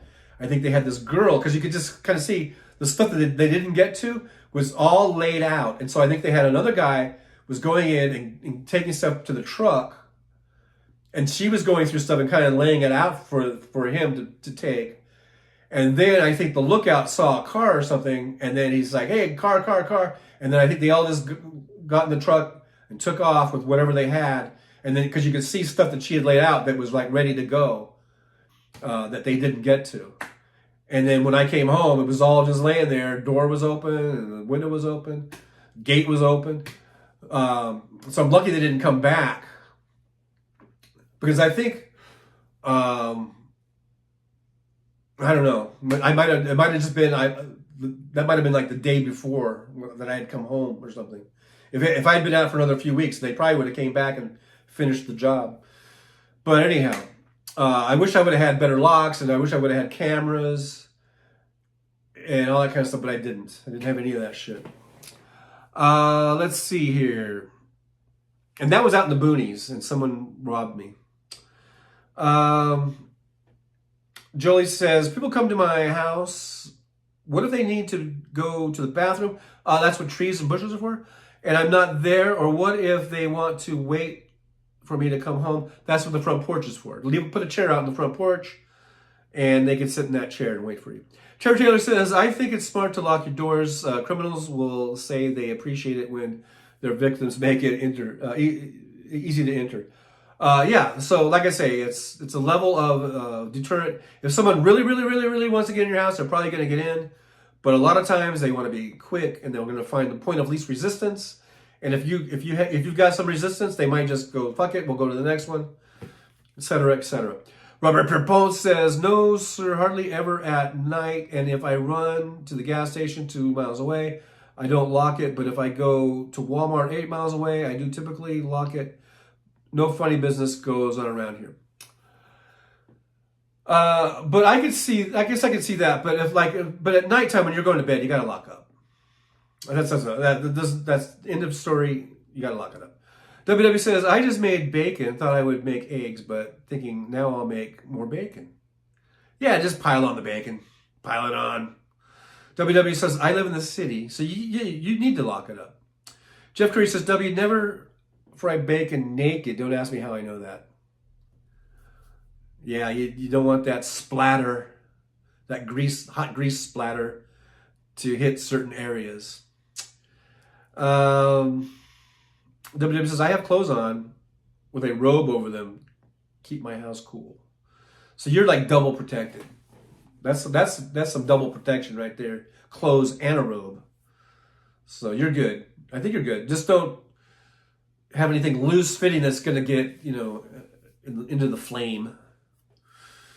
Mr. Spock says, good thing I live where I do and don't have to live in constant fear. Most of it force-fed to you. Well, no, it's called peace of mind. Patience Greeter says, I am not comfortable if our doors are unlocked, especially at night when we are sleeping. Yeah, no thank you. Yeah, you got to lock up at night. You just lock it up, man. It's not that hard. Jeff Curry says, population of my town is 1,110, and I am related to most of them. Not a lot of crime. Well, that's great. That's great there's not a lot of crime, but you just never know when some drifter's going to coming through town. Have you seen those movies about those drifters that come in? They wander into the sleepy little town where there hasn't been a crime committed since 1932. And then these drifters come into town and they just rape and pillage and murder. Haven't you seen those movies? Come on, man. Chris says, I also have a camera outside the front door, the backyard, pointing at downstairs back windows, and the only upstairs window that is accessible. I can see all 4 views on my phone. And my only question is, do you have a safe room? You got to get a safe room, Chris. Mr. Spock says, must be horrible to live in a constant state of fear. It's not living in a constant state of fear. It's about having the peace of mind that your house is locked up, you don't got to worry about it so much. Like I said, and you've alluded to, I guess if someone wants to really break in, they'll break in. But at least I feel like, okay, I got the doors locked. That's probably gonna, and 9 times out of 10, that's probably gonna be enough. I mean, if somebody really, really, really, really, really wanted to get into my apartment, they could break this window right here. But then that's gonna make a loud noise, and everyone's gonna hear. Burglars more usually don't want loud noises, right? So it's not about living in constant fear. It's just about having a peace of mind. There's a difference. WW says, nothing worth stealing at my house. Everything is old. Well, then it might be worth something. Jolie says, if anyone knocks on our door, the whole house panics. Everyone just walks in our house. It startles us if someone knocks. We're peeking out windows. Is it the cops? You guys are funny, Jolie. I can just see you guys. This is funny. Pisces Greer says, Jeff Curry, then you are very lucky. I cannot leave our doors unlocked. Not a real small town I live in, and there is some crime too. Okay, so Nick Rich says, Mr. Spock, when your neighbor's cat is your only worrisome visitor, it must be bliss. WW says, big excitement. Foxes have been spotted in the neighborhood. There you go. Sometimes we get foxes in the desert too. Taylor Taylor says, I feel same Pisces, even though it's pretty safe where we are.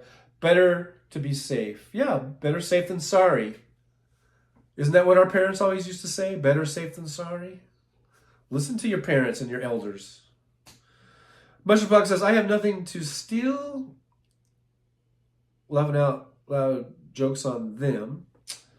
That's not really the point. They might not know. They might want to go in and take a look, you know. Jeff Curry says, Jolie's same. People just walked in here, no knocking. Yeah, I couldn't have that. I couldn't stand for that. Just someone just walking into my house. No, thank you. Chris says, I also have a dog that barks if your mouse farts. There you go. Jolie says, my neighbor's cat is now my cat. There you go. That's funny. Nick Rich says, WW, red-tailed hawks all around my neighborhood. Yeah, we've had those. I've had those out here in the desert.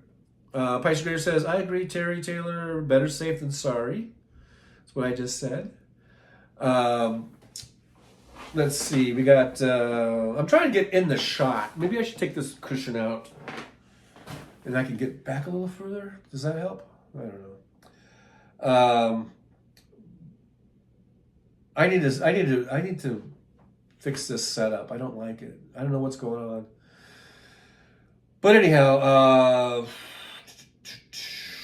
WW says, I get hawks too, Nick Rich. I can almost read this from here. Maybe I should change out my glasses. Let's see here. Since I'm so far back. Let's see. Chris says, that's another reason to lock the door. If they're open, I have a neighborhood of cats.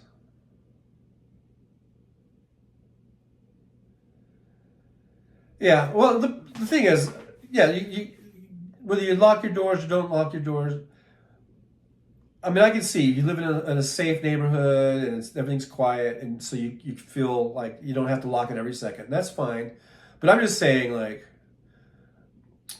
when you leave to go to town, or if it's nighttime and it's time, you know, you're suddenly, I can't see how you would not lock your doors. You know, I just don't see it. I just don't get it. You're just inviting trouble. Mr. Spock says, I don't know, I think I'm gonna have to change glasses back. What's going on here? I can't see. I just can't see anything. Chris says, my kitchen at Trucker John, you don't want to fuck with me in the kitchen. WW says, laughing out, we have an occasional shooting, but not in my neighborhood. No burglaries. Those are in the rich neighborhoods or the ghetto. Julie says, we've been talking about getting a Ring camera to see what critter is eating our outside cat food. Well, yeah, there you go. Put that camera to use. Get that stealing cat. W says, I can't remember the last time I had an unannounced visitor, usually Jehovah's Witnesses. It's either Jehovah's Witnesses or the Mormons, right? The Mormon missionaries.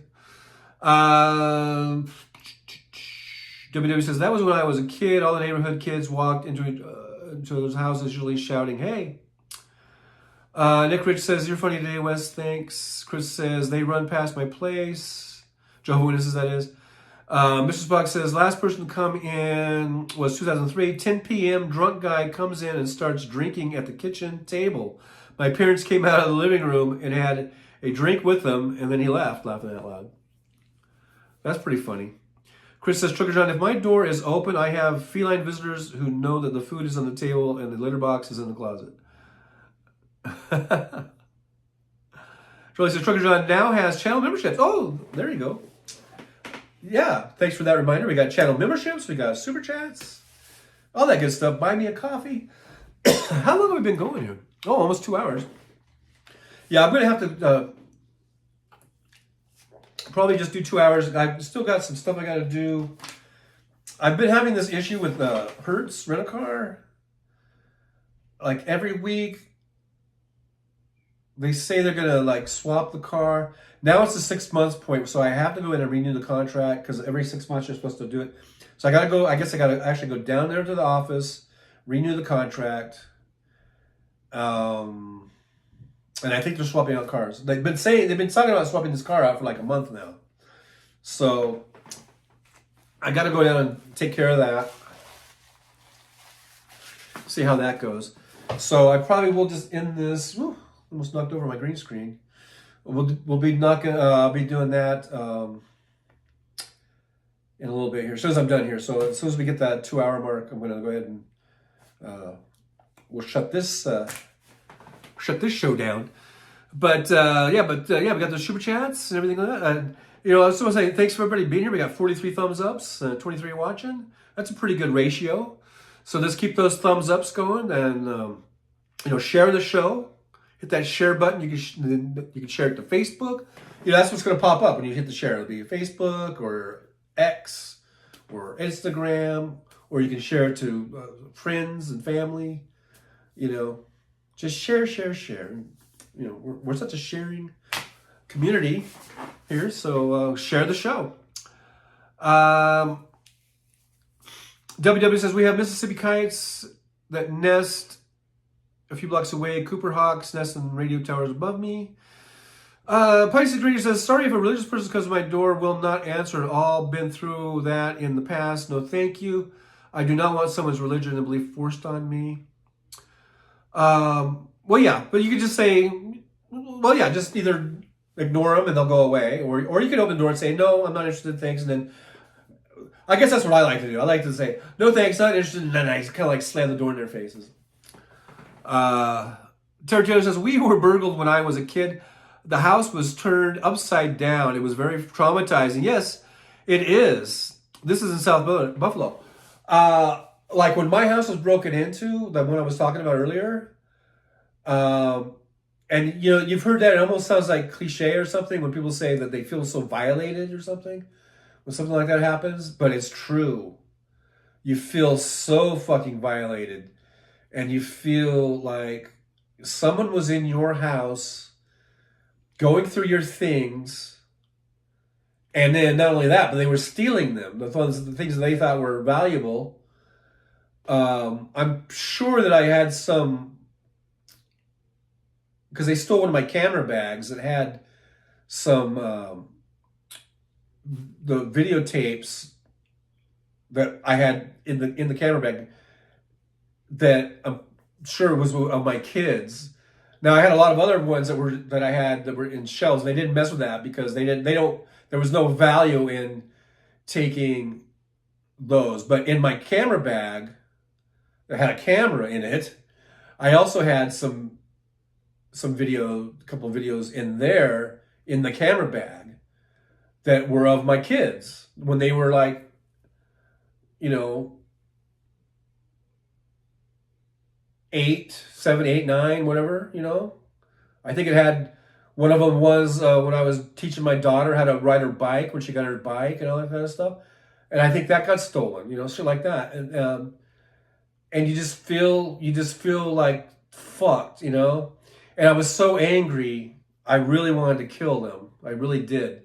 And one of the neighbors, when I came home, she saw that she lived in the property that was behind me. She saw that I pulled up, so she came around to check on me, and she said she saw the window open, and I think she said they called the cops because she knew something was wrong when she saw the sliding glass was open, but she didn't see any like it happened. It was like the next day or something. She saw the door open, so I guess it had been open for a while.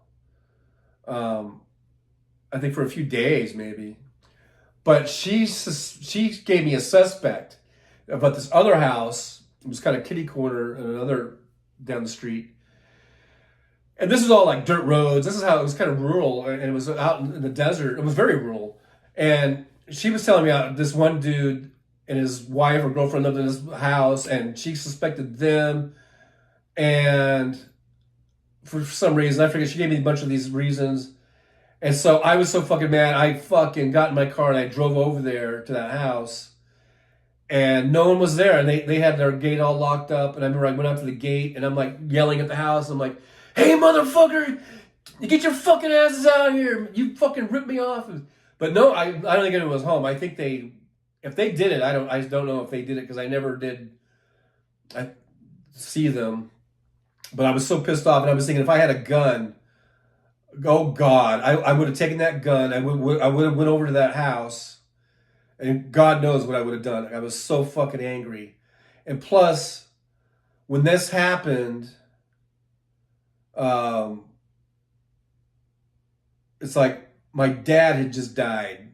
Like, I think like a month before then. And my dad had died, and I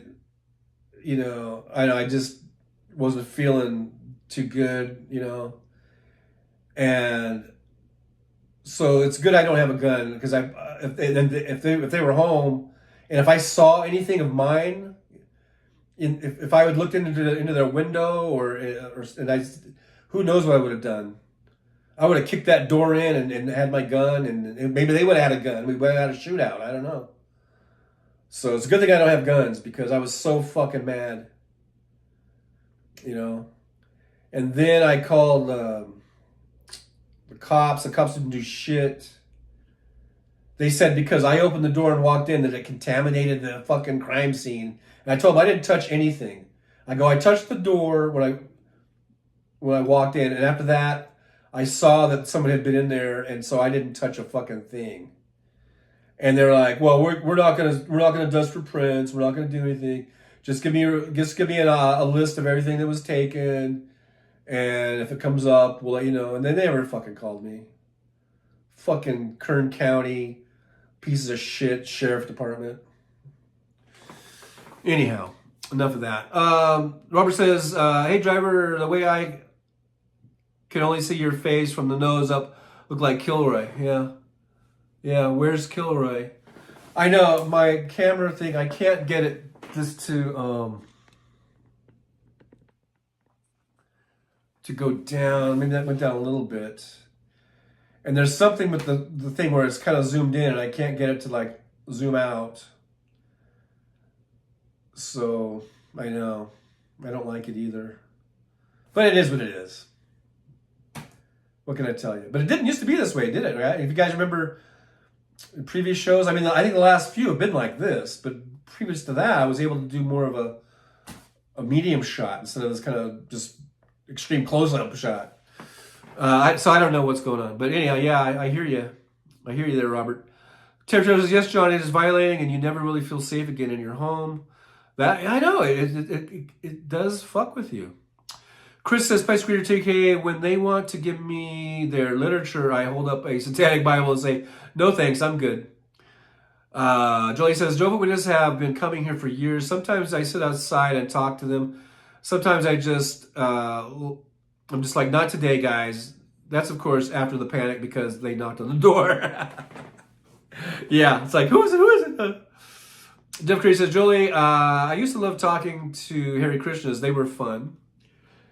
Hare Krishna, Krishna, Hare Krishna. Chris says, Terry Taylor, that is so traumatizing, especially as a child. I know, it is. I wasn't a child, but yeah, I understand. Terry says, I understand, John. It's engaging. It's enraging. I'm so sorry. Yep, I feel the same. Jolie says, I've sat down and talked to them before too, Jeff Curry. I've seen them a couple of times in cities. I have the Mormons come up to me, and I used to be a Mormon for a while. I was baptized in the Mormon church, and I fucking hate the Mormon church now. I think it's weird. I think it's weird shit. They have you go down and be baptized in the name of dead people. Who, when I did it, they were all people from like the 1600s, I think, from like England or something, and they had me get baptized for like 200 people. I mean, they baptize you once. They read all their names off. It takes like fucking half an hour, and then they baptize you. And this is down at the LA temple. This is one of those temples. This is what they do in those temples. If you see the Mormon temples all over the country, this is one of the things they do in those temples. They have Mormon people. And I was a teenager at the time, so it was like a group of us, like teenager. It's like a group thing. We went down and did that, and each one of us, I think there was like 8 of us or something, and we each had this. They gave us a list of names. I think it was like 200 people, and they would just so one at a time. You go into this big, very, very fancy baptismal thing. I mean, it's something out of a movie. It's like this big kind of like stainless steel. It's like you walk out on this.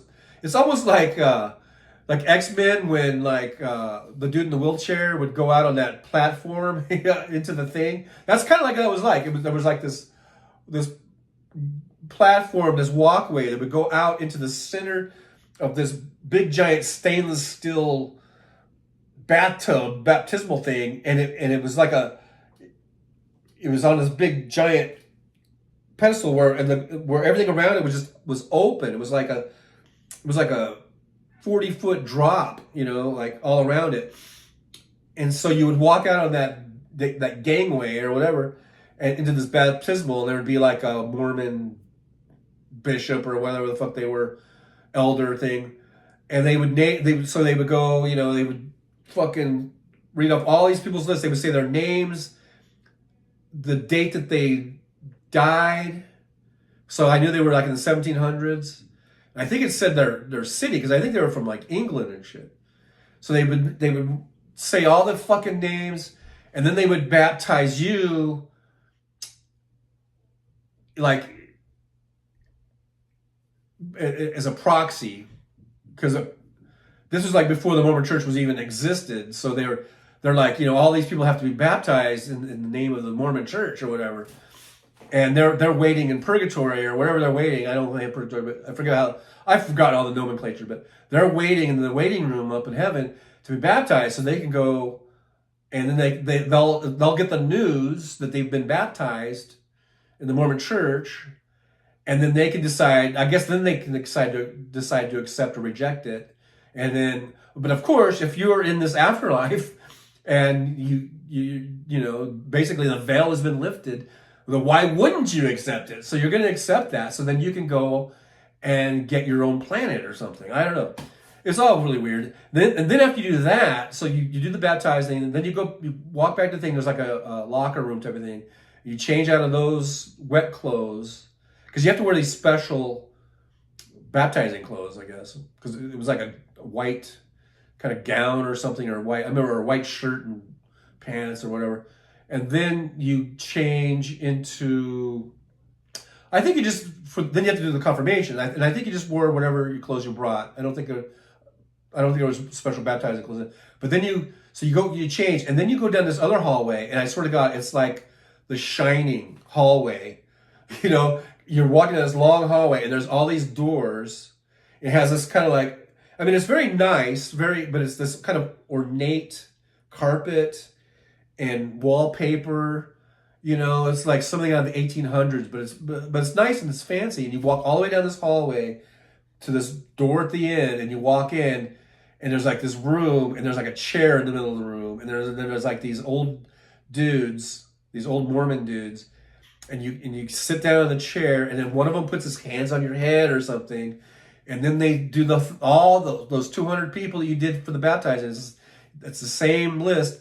Now you have to do the confirmation, and they read off all their names, all that shit, and they do some sort of prayer or whatever, and then so the whole thing takes you're there all day doing this shit, and it's very, very weird. I mean, doing that weirded me. So I think I was probably like, I'm trying to think how old I was when I did that. Maybe 15 or something. And it weirded me out so much that I was pretty much done with the Mormon Church at that point. I was like, this is weird. This just seemed, it didn't come off as being anything biblical or that I had known from just going to like Baptist churches and shit like that. It just seemed weird and culty, and I was like, I'm done. I'm pretty much done, and I've never liked the Mormon Church since then. And so whenever Mormons come to my house, I immediately, you know who the Mormons are. They wear the white shirt, they got the little name tag, they got a tie. They usually are riding up on bikes. And, it's usually two guys with short hair and, horn-rimmed glasses or whatever. A white short sleeve shirt, button down shirt.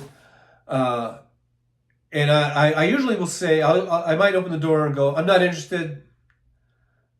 And I'm like, and I do have this voice. I'm not sure if I can duplicate it, but when I'm not mad, but if I'm kind of mad or angry, or I don't want you to be around, or I don't want you on my property, I do get this voice, this kind of really stern voice that kind of lets people know, like in an instant, that you're not welcome here, and they usually take the hint, So I'm usually like, yeah, I'm not interested. Get the fuck out. I don't even say get the fuck out. I'll just say, no, I'm not interested. Have a nice day. And then they might say, but, and I'm like, you can leave now, and I'll just shut the door because I don't want anything to do with them, the fucking Mormons. But they always seem to find me. It's like, and look at. You think I'm sounding paranoid? I used to be on the little squad. I used to go out with an elder. I think they call them elders, but they're like, because they have this hierarchy of these positions, right? To work up to being the bishop. But they have these dudes, like, so I was like a teenager, like high school age, or I guess I was high school.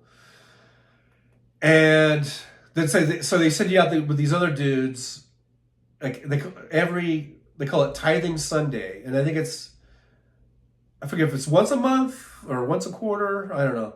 But they have a list of all the Mormons that haven't been tithing. They're behind in their tithing. They have a fucking list. So if you're not at church, you're like what they call a jack Mormon or whatever, and you're at home jacking off or whatever, you're not paying your tithing, they send people out to your fucking door. And I was one of those people. They knock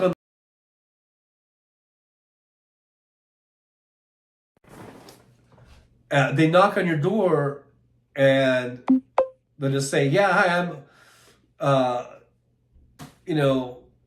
elder so-and-so, and this is John here is with me, and we're just here to collect the tithing. And, you owe the tithing. And a lot of times people they'll be like, I'm sorry, yeah.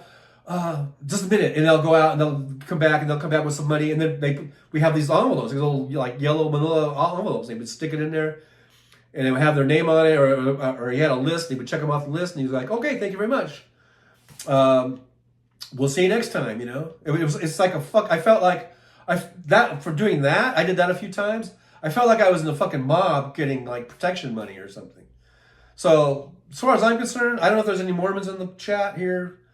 But, and I hope I don't offend you, but I gotta say, my experience with the Mormon Church, I don't like it. Let's just put it that way. I didn't like it. I don't like it. Still don't like it. Not gonna like it. Not ever gonna like it. It's a fucking cult. It's fucking, they're just money hungry.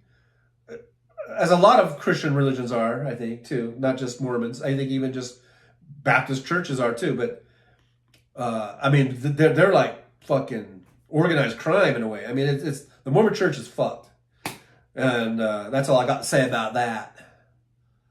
I'm not going to say anymore because if there's any Mormons in the chat, they probably are like unsubscribing and unfriending and whatever. But hey, whatever. We all have our viewpoints and we all have our experiences, and that's mine. And that's my experience. So, there you go. Hey, we're over the 2-hour mark, guys. Guys, we're over the 2-hour mark. Maybe I should take my glasses off, huh? Guys, we're over. We've gone over. But hey, we've gone over. I just want to say, if I can get to it, I'm scrolling. I just want to say to all y'alls out there, thank you so much for being here. I really do appreciate it. Make sure that you guys subscribe and all that good stuff. And I will see you, the good Lord willing, and the creek don't rise. I'll see you Thursday. We'll try for Thursday, 9 a.m. Pacific time. And I like doing the Thursday sort of pre-show warm-ups because Hal comes on at 4 p.m. Pacific time. So I like doing the 3 p.m. So on Thursday, we'll do a double shot of Trucker John. We'll be here 9 a.m. Pacific time and then 3 p.m. Pacific time. So I'll see you guys then. And I want to thank you all for being here. I'm sorry that it's like, this shot is kind of weird, but what am I going to do? What am I going to do? I can't figure it out. Maybe someday I'll figure it out, but I don't know. But anyhow, guys, thank you so much for being here. I missed a lot of the chat because I was talking. Mad Max says, "Oh, it's Trucker John that was talking." I couldn't tell from the cool shades. Yeah, I know. I was incognito. I was being, I was hiding from the Mormons. So, anyhow, guys, thank you all so much for being here. I'm going to scoot this up. Hopefully I don't knock it over. Oh, yeah. Here I am. Oh, look at this. Look at that. You can see all the freckles and the imperfections and the ravages of time. Look at this. Look at all this. Oof. And look at that bald head. All right, guys. But hey, look. We make sure you do a proper warm up, cool down, because you guys, like I've said before, many a time, you don't want to pull a hammy. No, you don't want to pull a hammy.